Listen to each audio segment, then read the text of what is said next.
Well, hello again. Welcome back to my channel. Flint Hills Briar, of course. I'm Gareth, of course. I feel like I need to come up with some better intro as opposed to what I always say. Which I basically just said about the same thing. Not that that matters, but thanks for joining me.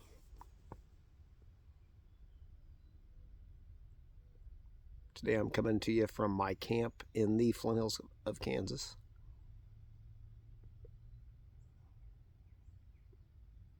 Same spot out in the trees that I was at about a month ago, something like that. A little over a month ago.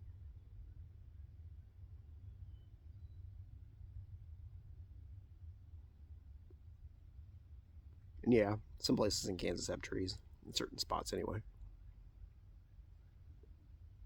Especially the further east you go.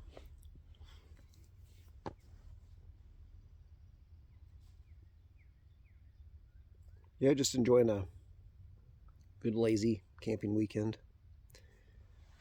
I'm enjoying some Boswell's railroad station in my Savinelli cool sandblasted saddle bit billiard that I got. It's an estate pipe that I got at Pipes and Tobacco, little brick and mortar cigar and pipe store in Overland Park, Kansas, over there in Johnson County.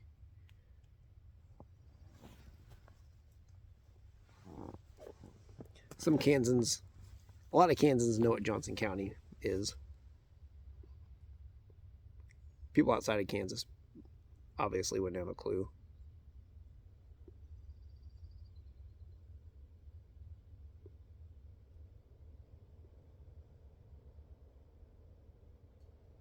But yeah, it's been a nice day today.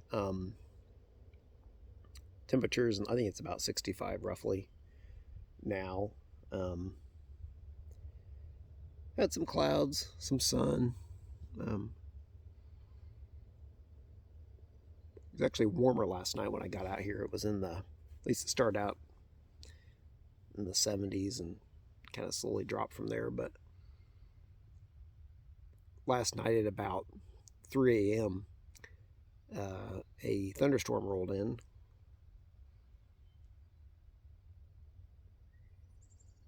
I guess you'd call it a severe storm. I mean, it never hailed to my knowledge.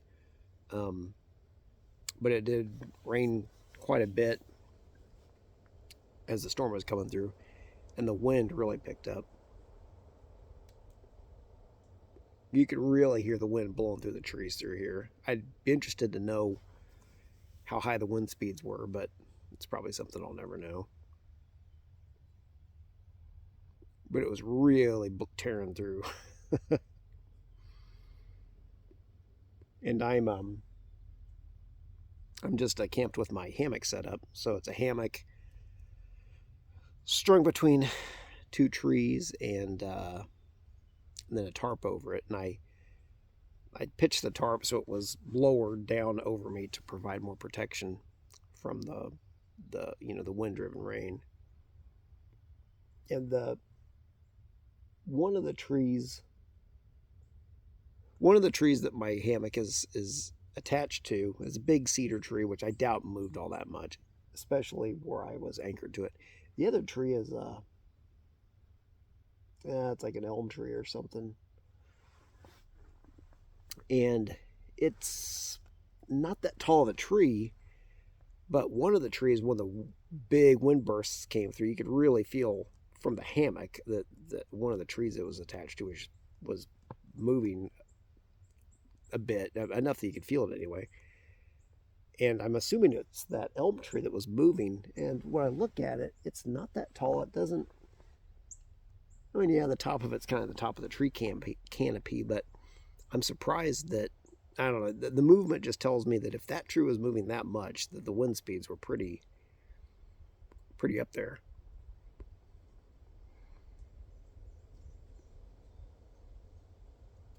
But I kept dry enough. I kind of pulled the under quilt, which is kind of like a sleeping bag that hangs underneath your hammock, because when you lay in the hammock, if you just crawl in a sleeping bag, you compress all that insulation underneath of you and you get cold. So you either have to like sleep with a sleeping pad between you and the hammock, or you suspend some sort of insulation layer underneath of it.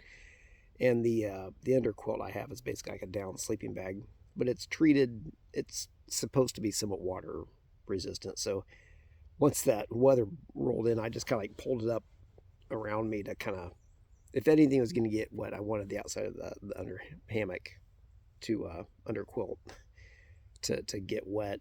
And I don't know, I held it that way for a while. And eventually I just kind of let it go after the wind died down a little bit or whatever, and I fell asleep, and I slept just fine, and I didn't really get wet, which was good. It had a pretty good storm. I'm glad it was just, wind, lightning, rain, and that was it. No hail or tornadoes.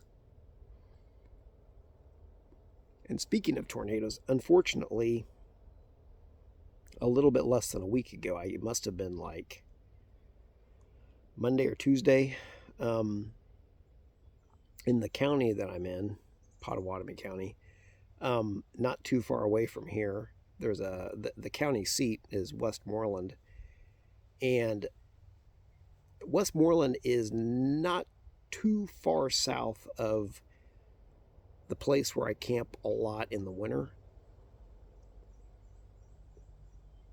And Westmoreland got hit by a tornado. It's a small town, and the more northern part of town was hit with a tornado, and I believe there was one fatality, unfortunately, and a few other people were injured.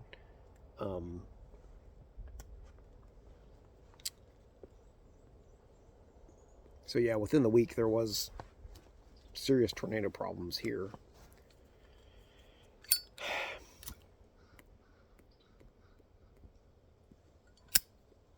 Unfortunately, such is life in this part of the world, especially this time of year, kind of like mid to late spring, early summer. That seems to be when we get more of our tornadic storms.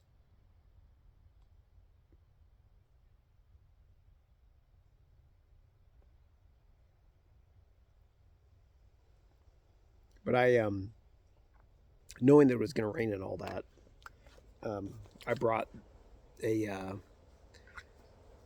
poly tarp, which you can see behind me. That was a little bit bigger than the tarp I had out here last time, which I pitched. And I brought a little folding table out. I mean, it's where I'm at. I have to carry all my stuff, and it's not too far of a carry, so luxury is like a folding table. I deem worthwhile because there aren't any picnic tables out here or anything.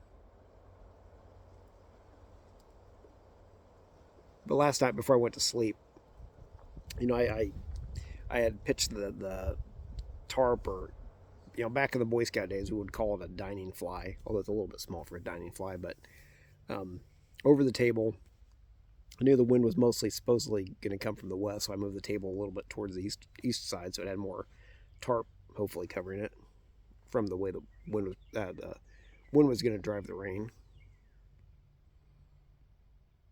And I got everything I put some firewood under the table and stuff, and under the tarp, and I covered everything with another tarp, which is basically like a kind of like I think it's Romanian, like poncho, a Romanian rain poncho. It's not a poncho, a rain cape, I guess, / shelter half sort of thing. It's a canvas tarp that's like, I don't know, 6 or 7 feet by 6 or 7 feet.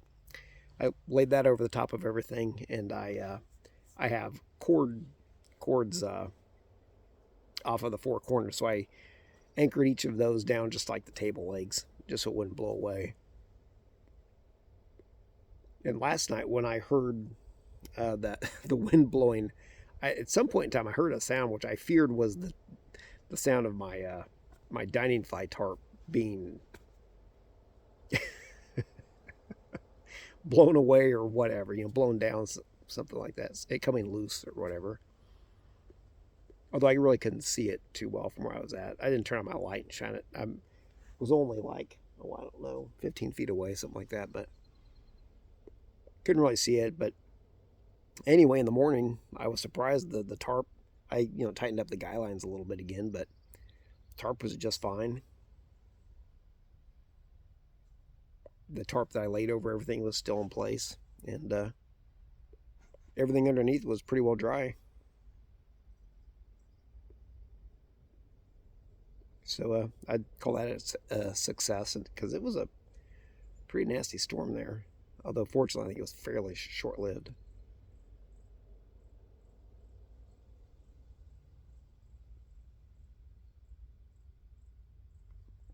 But yeah, I don't know. Quite possibly this is going to be my last camp out until this fall.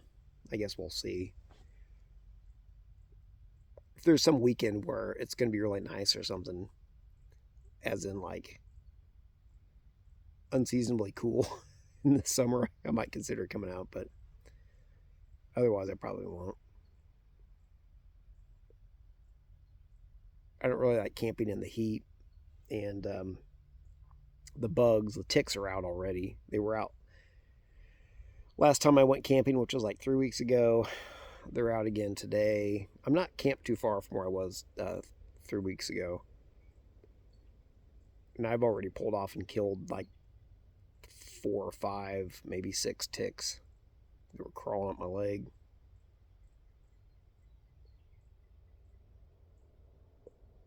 And the poison ivy and stuff like that starts growing. Not that I don't think I react to poison ivy, but allergies can do weird things. You can be not allergic to something for years, and then overnight you're exposed to it and you have an allergic reaction. So some things I think you're better off not messing with.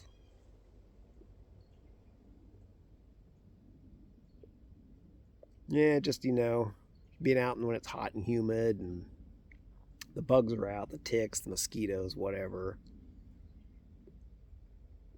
Depending on where you're going, here it's not a problem, but a lot of places there's a lot of other people out. Which I don't know. I mean, to some extent, that probably doesn't bother a lot of people, but I'm so used to going out and having a decent amount of peace and solitude that I'm not as big on being out when there's a lot of other people around making noise and stuff like that.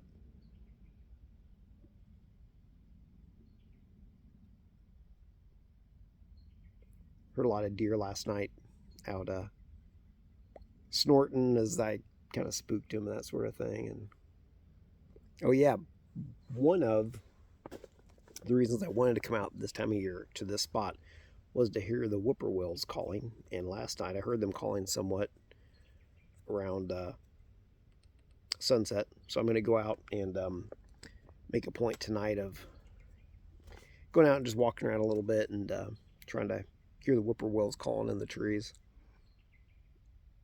Just a cool sound. As long as there's not one in the tree right above where we were trying to sleep at night, which once happened to me a few years back. That was rather annoying because I think that bird called like all night, it seemed like.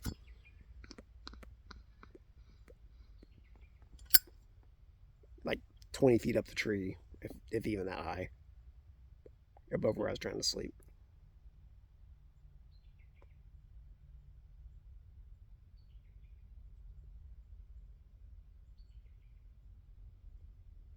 But yeah, that's the little report from my campsite on this spring camp out here in the beginning of May.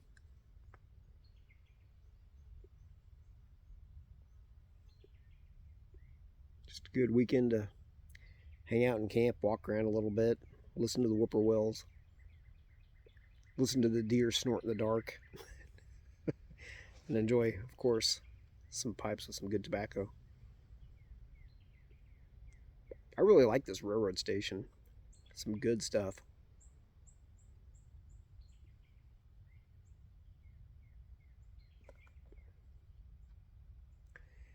Yeah, I just like the day before I. One last thing is that I'm really glad that Pat, the Paladin Piper, made that video talking about the Mac Baron's London Burley like 2 weeks ago, a week and a half ago, whatever it was. Because I've been looking for some more Burley blends to buy. And that sounded like one that I would enjoy. So I went ahead and bought a few tins of it. And it came on Thursday. And I tried a bowl that afternoon. And that stuff was so good, it wasn't even funny. So I very much so did not regret in the least bit that I had ordered as many. I ordered 6 tins. Didn't regret ordering that many at all because it was a limited release. And if anything, I wished I had ordered a few more. But it is what it is. That stuff was so good. I didn't bring any out here today, but that's one recent development in my pipe hobby here. But anyway, I've gone on long enough. I'm drawing this to a close. Thanks for joining me here out of my camp this spring. I'm Gareth with Flint Hills Briar. I'll catch you next time.